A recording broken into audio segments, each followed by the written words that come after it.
আল্লাহ দিনের মধ্যে জটিলতা রাখেননি, কাঠিন্যতা রাখেন। আমরা দিনকে কঠিনভাবে মানুষের কাছে উপস্থাপন, মানুষকে ভয় দেখাই, আমরা হতাশ করি, দিন থেকে ভাগাই। রাসূল ইসলাম বলছেন, খবরদার দিন থেকে ভাগিও না, সহজ করে মানুষের কাছে উপস্থাপন করো, দিনকে জটিল করে মানুষের কাছে উপস্থাপন করবে না।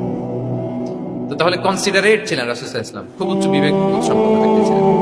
একবার মাগরিবের সালাতে অথবা এশার সালাতে হাদিসে এসেছে যে ইহদা সালাতাই ইশা, মানে মাগরিব অথবা এশায় হাসান হুসাইন রাদিয়াল্লাহু তাআলা আনহুকে নিয়ে তিনি নামাজে গেলেন। নামাজের এক পর্যায়ে সিজদারত অবস্থায় ওনার নাতি হাসান রাদিয়াল্লাহু তাআলা আনহু ওনার কাঁধের উপরে চেপে বসলেন, দীর্ঘ সেজদা দিলেন।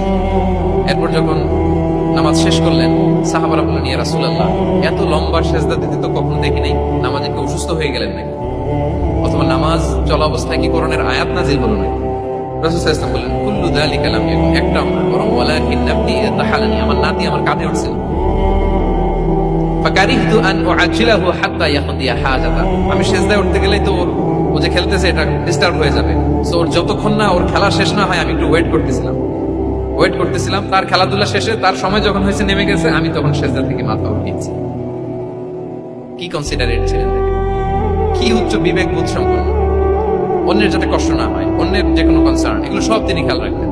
সো দাঈদের এরকম সিক্স সেন্সের অধিকারী হওয়ার চেষ্টা করতে হবে। আল্লাহ তাআলা আমাদেরকে তৌফিক দান করুন।